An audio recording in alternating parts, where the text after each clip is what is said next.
great product automatically brings in customers. Some things will be for free. That becomes a quantifiable goal. In this video, we're going to be talking about how to prioritize our time. This seems hard because we all believe we're doing high-level work, and no one ever says, okay, I'm going to be doing stuff that is the least helpful for my company. We'll be doing exercise that will help us monitor the work we're doing and how it is improving us week over week. Then we're going to see, is that improving our KPIs? The KPIs are the stuff or the numbers that we set for ourselves.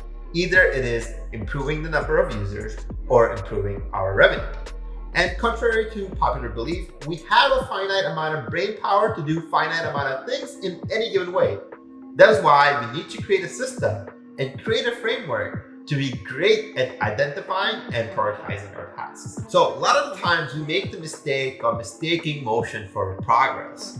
We need to figure out what is real or fake progress, because this is the best way to see whether a task should be done or should it be tossed.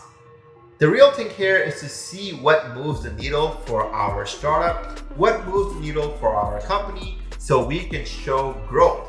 And growth comes in two forms, either revenue or number of users.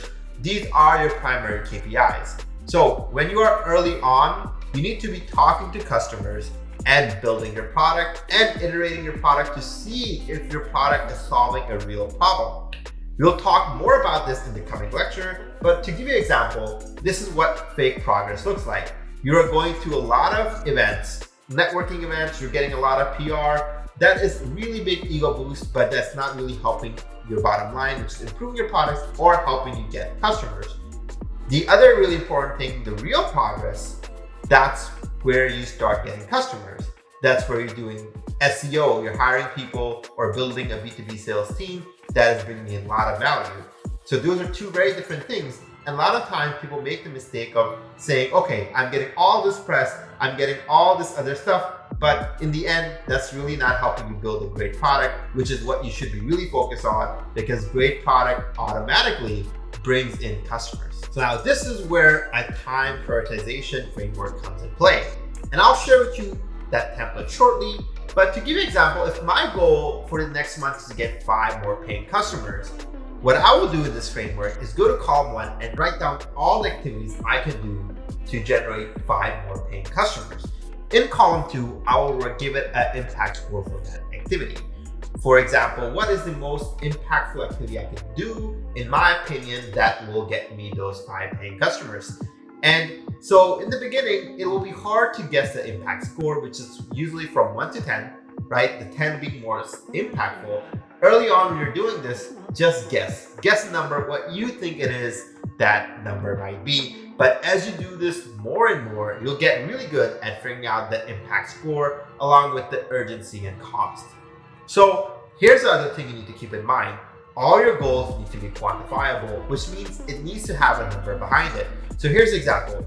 Increasing my monthly recurring revenue, it is not a quantifiable goal. But increasing my monthly recurring revenue by $10,000, that becomes a quantifiable goal, which means you need to have a number behind every goal you're setting. In column 3, we're going to be talking about urgency. We need to ask ourselves, do we need to get this done right now or can this wait? Something can have a lot of impact but still can wait. And that means in terms of urgency, it is low on the list. Finally, in column 4, we're looking at cost. What is it going to cost you to make this activity happen? Some things will be for free. For example, writing an article. Yes, you're putting your time, but essentially it is free. Unlike going to a trade show, which will cost you an arm and leg, because you're paying admission fees, you're paying booth setup, you're paying hotel fees, travel fees, marketing material, etc. This is going to be really expensive. For things with high urgency and high impact but low cost, you can hire someone to do that work for you. Lastly, in the 5th column, we're going to be talking about score. And score is super easy to do. All we have to do is add up the impact score, the urgency score, and the cost score. The one with the highest number are the activities or the experiments we're going to run first. Now, I've already talked about this, but I want to help you visualize this even more. So this is a grid that we'll use in terms of impact, urgency, and cost. with impact from 1 is being the least impactful and 10 being the most impactful. In urgency, what we're looking at 1 being the least urgent and 10 being the most urgent. And in cost, we're looking at 1 the most expensive and 10 the least expensive. Once we have assigned numbers in all of these categories, what we'll do is add up all these numbers in the 5th column. And the activities with the highest number are the ones we will do first. Right, so now that we have that, let's look at some examples. Let's say our goal is to increase our site traffic by 500 visitors per day. In that case, we'll be running activities such as launching a product on Product Hunt, creating an affiliate marketing program, and lastly, making sure our app is more responsive.